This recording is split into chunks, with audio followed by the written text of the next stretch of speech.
संत तुकाराम महाराज का यह अभंग सच्चे और दिखावटी कवित्व के बीच का अंतर बताते हुए एक गहर आध्यात्मिक संदेश देता है। वे कहते हैं कि किसी भी कला या भक्ति के लिए बाहरी दिखावे की बजाय आंतरिक और सच्ची भावना अधिक महत्वपूर्ण है। जो लोग केवल प्रसिद्धि और स्वार्थ के लिए काम करते हैं, उनकी क्या हालत होती है, इसका मार्मिक वर्णन इस अभंग में किया गया है। माझी पाठ करा कवि ऊट लावी दारोदार। तुकाराम महाराज ऐसे लोगों को कवि कहते हैं जिनमें सचमुच कविता रचने की प्रतिभा नहीं होती।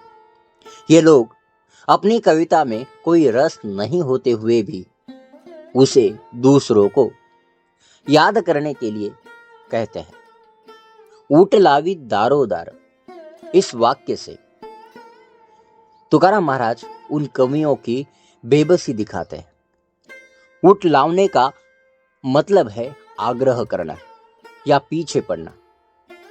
ये कवि लोगों के दरवाजों पर जाकर अपनी कविता के लिए मान्यता प्राप्त करने का आग्रह करते हैं। उनकी इस हरकत में आत्मविश्वास की बजाय दीनता अधिक दिखती है, क्योंकि उन्हें अंदर से पता होता है कि उनकी कविता में वह ताकत नहीं है जो लोगों के मन को छू सके।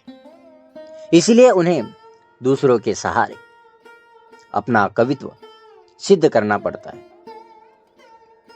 इसका सबसे अच्छा उदाहरण एक ऐसी वस्तु है जिसकी गुणवत्ता न होते हुए भी उसे केवल विज्ञापन के दम पर बेचने की कोशिश करना।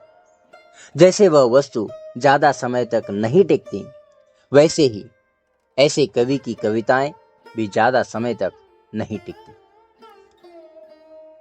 तवतया पारखी शिव लाजे ठाव सांडिता।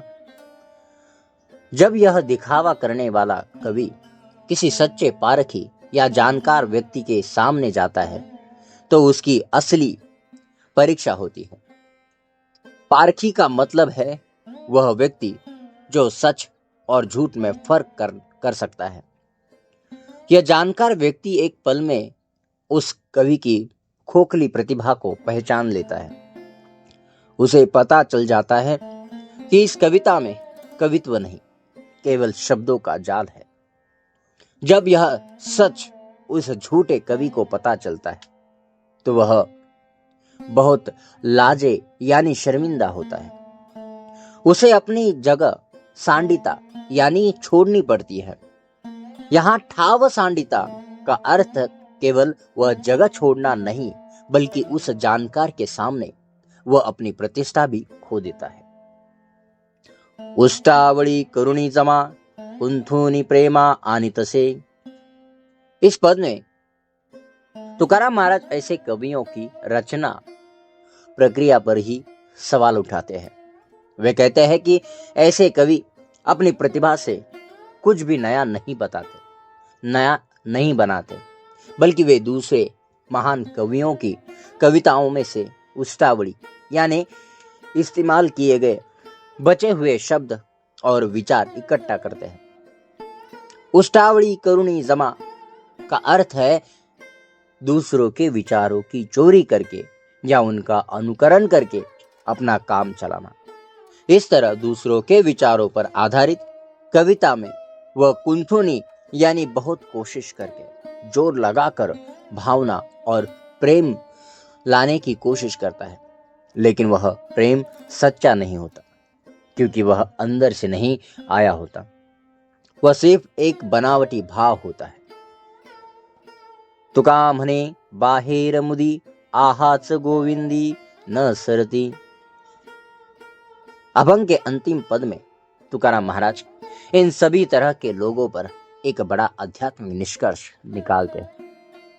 बाहेर मुदी का अर्थ है जो लोग केवल बाहर से दिखावा करते हैं, लेकिन उनके दिल में कुछ नहीं होता। ऐसे लोग जिनकी कविता या भक्ति में सच्ची भावना नहीं होती, वे गोविंदी न सरती यानी भगवान के दरबार में टिक नहीं पाते। गोविंद सिर्फ दिल की सच्ची तड़प और निस्वार्थ प्रेम देखते हैं। बाहरी दिखावा या जबरदस्ती लाए गए भाव भगवान के सामने टिक नहीं पाते। इस अभंग के माध्यम से संत तुकाराम महाराज यही बताते हैं कि कोई भी कला, भक्ति या कर्म करते समय उसके पीछे सच्ची भावना और निस्वार्थ इरादा होना जरूरी है। बाहरी दिखावा कुछ समय के लिए लोगों को गुमराह कर सकता है, लेकिन ईश्वर के सामने वह टिक नहीं सकता।